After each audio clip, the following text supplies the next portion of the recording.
Junior Teen Ambassador for Invisible Disabilities Association. I'm here today to talk about my story with invisible disabilities. Do any of you know what an invisible disability is?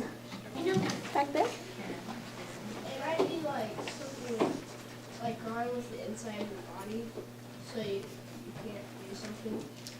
Close. So an invisible disability is an illness that you can't see from the outside. For example, have any of you ever been told that you look perfectly fine and you don't look like anything is wrong with you? Yeah, you guys have? Well, don't judge a book by its cover. Don't just assume their life is perfect because it might not be, because you really don't know what's on the inside. Not all people with a disability are in a wheelchair or a cast. Some of them don't have any of that and they look perfectly normal, but they really have a disability like a migraine or a seizure or something like that. Okay, so I'm here to talk about my story, and there's going to be a video. Invisible disabilities include chronic pain, chronic fatigue, mental illness, chronic dizziness, migraines, epilepsy, and learning disability. If anyone understands having a disability that people can't see or understand, that would be me. From the age about 3 to 10, I struggled with absence seizures. They were really hard to deal with because I could not concentrate in school much. I could barely hear when someone was talking to me. I got left out of a lot of things, even made fun of for not paying attention. I actually got so far behind that I had to be pulled out of class and have a special teacher. It was so hard to explain to other people, and I became embarrassed. I was 3 grade levels behind everyone else, and no one at school understood what I went through or why. And that's why invisible disabilities are hard to understand for people my age. How did I overcome my disability? I had amazing teachers and therapists who helped me through so much. I have increased 3 grade levels in 2 years and began my mission to help lead and fight against bullying and understanding the disabilities or illnesses that other students might have. It was important for me to tell my story so others would know they weren't alone. What is it like living with a chronic condition? I still can't eat sugar or many carbs. My body pretty much rejects anything that a teenager would want. I have cheated and then I get really sick, so I know that I have to say no even when I'm with my friends. I have come a long ways in 4 years since the staring episodes have stopped. I enjoy riding my horse, Miss Rock, and snow skiing down the mountain. I pretty much have a normal life now. Most importantly, I enjoy being able to communicate with friends and family.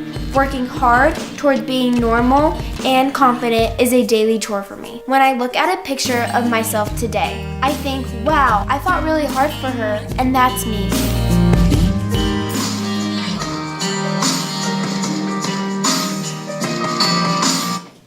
So, like I was saying earlier, I came to the school and I had a bunch of friends, and the reason why I had to move is because I had a disability, absence seizures, and it was really hard for me to learn, and so I went to a different school for special people, like special disability people, and they're really helping me get back in school and learn, and I love it there, but I really miss Maranatha.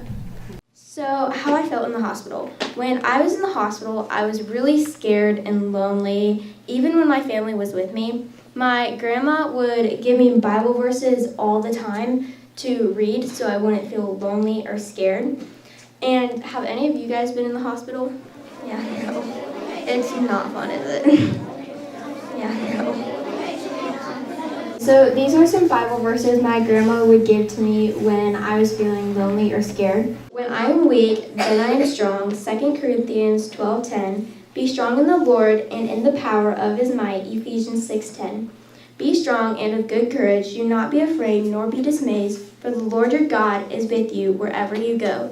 Joshua 1:9. Wait on the Lord, be of good courage, and he will strengthen your heart. Psalms 27:14. The Lord will give strength to his people. The Lord will bless his people with peace. Psalms 29:11.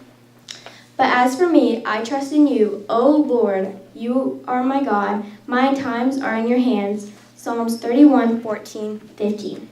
So once I began to feel better, I wanted to see if others have gone through something like I did, and that's how I got involved with Invisible Disabilities organization. So now I'm ready to talk about my invisible disability. It took me a really long time to get to this point where I could share with others and you guys. However, God tells us in Hebrews 13:16 that we are supposed to do good and share what we have with others. Now I try to help people understand their pain and illness, especially if they have a hidden disability that you can't see. I enjoy helping other children that might have had to go through something like I did.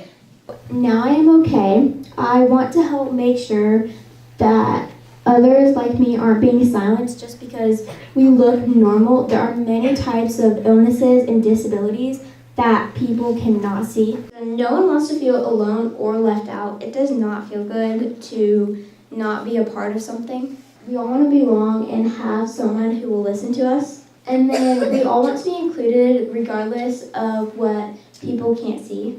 Deuteronomy 31:6, it says, "Be strong and courageous. Do not be afraid or terrified because of them. The Lord your God goes with you. He will never leave you nor forsake you."